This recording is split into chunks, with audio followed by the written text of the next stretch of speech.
நடிகர் தனுஷ் யாருக்குமே தெரியாதா? அப்பா சரி, இப்போ சொல்லுங்க பாருங்க. தேவ சமூகத்தில் உட்கார்ந்து இருக்கீங்க, கர்த்தர் நடுவில் இருக்கிறாரு, கர்த்தர் மேலேருந்து பார்க்கிறாரு, உங்க இருதயத்தின் கர்த்தர் ஆழமா அறிஞ்சிருக்கிறாரு. எத்தனை பேர் உண்மை சொல்றீங்க, பொய் சொல்றீங்க, கர்த்தருக்கு தெரியும். இப்ப சொல்லுங்க, எத்தனை பேர் நடிகர் தனுஷ் தெரியும்? இதுதான் உலகத்தான் சொல்றான். நான் சினிமாவை தெரிந்து கொள்ளவில்லை, சினிமா என்னை தெரிந்து கொண்டது அடிச்சு விட்டான் பைபிள் இருந்து. புரியுச்சா?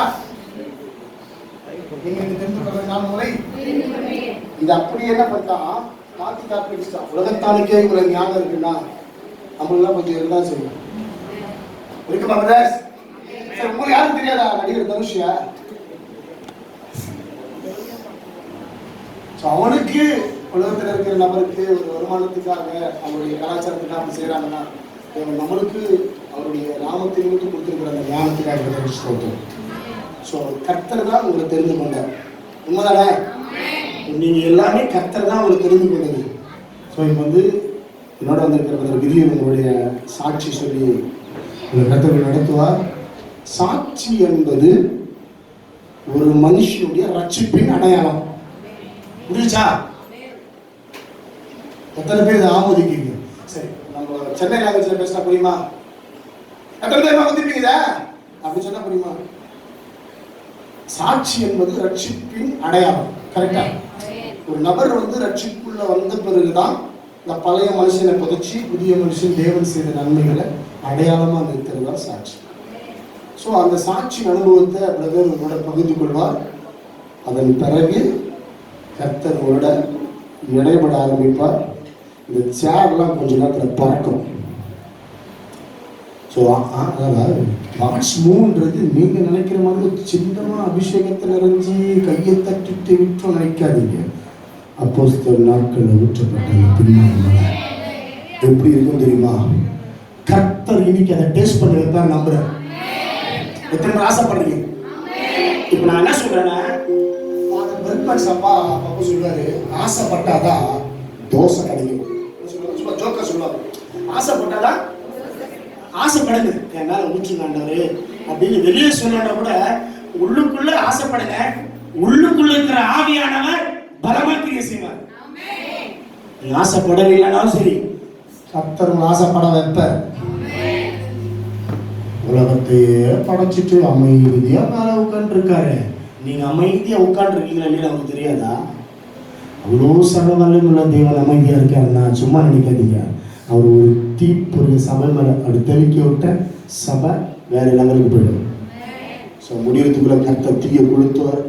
சபை பலமா எரியும், நெருப்பு பற்றி பிரியும், சபை கொஞ்ச நேரத்தில் அனலாய் மாறும். எத்தனை பேர் அதை வாஞ்சிக்கிறீங்க? எத்தனை பேர் வாஞ்சிக்கிறீங்க?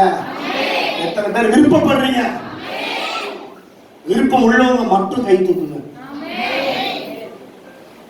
பரவாயில்ல, இந்த சின்ன குழந்தை எதோ இருக்கோ இல்லையோ அந்த குழந்தை கை தூக்குது. நான் ஒன்று சொல்றேன், தேவ சமூகத்துல ஒரு குழந்தை கை தூக்குதுன்னா அங்க ஜீவ புஸ்தகத்துல இது என் சொத்து.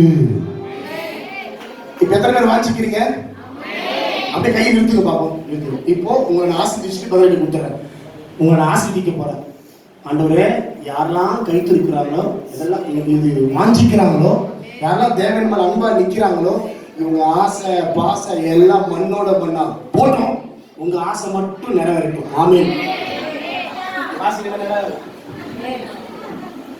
கர்த்தருடைய நாமம் மகிமைப்படுவதாக. அல்லேலூயா, அல்லேலூயா. எல்லாம் சந்தோஷமா இருக்கீங்களா? எங்களுக்கு ரொம்ப சந்தோஷமா இருக்குது. உங்களோட பருவத்தினால நாங்கெல்லாம் வீணா சுத்திட்டோம். ஆண்டவர் உங்களை தெரிந்து கொண்டிருக்கிறார். ரொம்ப சந்தோஷம். நான் ஒரு வசனத்தை சொல்றேன், அதை மட்டும் நோட் பண்ணிக்க. நீதிமொழிகள் 1:8. மகனே மகளே, தகப்பன் புத்திமதியை கேள், உன் தாயின் போதகத்தை தள்ளாது. இதை மட்டும் பிடிச்சிக்க. அதுக்கப்புறம் இது ரொம்ப முக்கியமானது. இதை முடிச்சுக்கங்க. இதை முடிச்சுக்கனா நம்ம கிட்ட எந்த விசுவாசம் வராது. புரியுதுங்களா? ஏன்னா நாங்கள்லாம் நிறைய பிசாசுங்களோட படிக்கிட்டு வந்தோம், நிறைய பிசாசுங்களோட சுற்றிட்டு இருந்தோம், பெரிய பெரிய பெரிய பிசாசுங்களோட கூடவே இருந்திருக்கோம். நாங்கள் என்னை பற்றி ஒரு சில சாட்சி நேரம் இல்லாத காரணத்தில் என்னோட சாட்சியை சாட்டாமல் வச்சிடறேன். இங்கே எத்தனை பேர் கடன் இருக்குது? தைரியமாக சொல்லலாம், வெக்கப்படவே கூடாது. நானும் பயங்கரமான கடன்காரன் சொல்ல போகலாம்.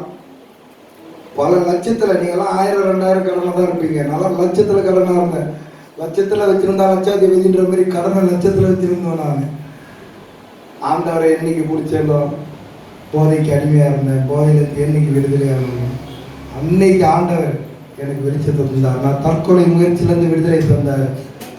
குடும்பத்தில் பாரத்தில் குடும்ப கஷ்டத்தை பார்த்து சிறு வயதுலேருந்தே நான் குடும்பத்தோட கஷ்டத்தில் இருந்து வளர்ந்துவேன். என்னோட தாய் தந்தையரோட நான் வளரலை, தாத்தா பாட்டி வீட்டில் வளர்ந்துவேன். எங்கள் அப்பாவை நான் அப்பான்னு கூப்பிட்டு எனக்கே ஞாபகம் இல்லை. ஆனால் நான் அப்பான்னு கொடுத்து இப்போ என்னுடைய ஆவிக்குரிய தந்தை எஸ்ஜே பெருமான் அப்பாவை மட்டும்தான் அப்பான்னு கூப்பிட்டுருக்கேன். அது நிறைய பேருக்கு தெரியும், என்னோட நண்பருக்கு தெரியும், ஒரு சிலருக்கு தெரியும். ஏன்னா அண்ணனே பார்த்துருக்கிறாரு. டூருக்கு வர மாதிரி வருவேன் நான் நெல்வாய் கூட்டுறதுக்கு. ஒரு காலத்தில் குடிக்கிறதுக்கு வருவேன். நான் அங்கே குடிக்காத இடமே இல்லை. கட்டியாம்பந்தன்னு ஒரு ஒயின் ஷாப், அது இருக்குதா இல்லையா எனக்கு இப்போ தெரியாது. அந்த ஒயின் ஷாப்பில் குடிப்பேன். அண்ணனே என்ன திடீர்னு பார்க்குறாரு, இன்னும் இது ஒரு காலத்தில் குடிச்சிட்டு இருந்தோம், இன்னைக்கு வந்து ஃபில்பெட்டில் நின்று பேசுனான்ட்டு. ஆண்டவர் எப்போ ஒன்றா உயர்த்துவார். ஆண்டவரை நம்புங்க. 40 லட்ச ரூபா கடனில் இருந்தேன். கடனுக்காக தற்கொலைக்கு போனேன். ஆண்டவர் மீட்டெடுத்தார். நடந்து போயிட்டு இருந்தேன். ஒரு 2 வீலர் கேட்டேன், 2 2 வீலர் ஒரு கார் கொடுத்தாரு. ஆண்டவர் மட்டும் 1 கேட்டால் 3 கொடுப்பாரு. 2 இல்லை 3 தான். அதனால ஆண்டவராண்டு தைரியமாக கேளுங்க. அதுக்குன்ட்டு வந்து அரை மனசோடு கேட்காதீங்க, தரவே மாட்டார். இருக்கிறது எடுத்துப்பார். அந்த 5 தாளந்து கதை தெரியுங்களா? 5 தாளந்து கொடுத்தவர் ஒருத்தர், 2 தாளந்து வாங்கினவர் ஒருத்தர், 1 புதைச்சிட்டு வச்சிருந்தாரு பாருங்க. அவங்களோட பலனை எதுவுமே பண்ணாம. அந்த மாதிரி நம்ம ஆண்டவராண்டு அறகுறையா இருந்தோம்னா நம்ம கிட்ட இருக்கிற கொஞ்சம் நஞ்சத்தையும் பிடிக்கிடுவார். அதனால முழுசா ஒப்பு கொடுங்க. ஆனால் ஆண்டவர் வந்து இந்த வாலிபர்களை வச்சு தான் எழுப்புதல் உண்டு பண்ண போகிறார். இவங்களெல்லாம் பார்க்க சொல்கிறோம். சீக்கிரம் வந்து பரலோக ராஜ்யம் சமீபமாக இருக்குதுன்னு நாங்கள் புரிஞ்சுக்கிறோம். எப்போவும்னா நம்ம ரெடியாக இருக்கணும், ஆயத்தமாக இருக்கணும். இப்போ வருது அப்போ வருதுன்னு சொல்லிட்டு இந்த காலம் போய் இளைஞர்கள்லாம் இந்த மாதிரி இருக்கிறத பார்த்தா நாளைக்கு கூட வந்துடலாம் போல.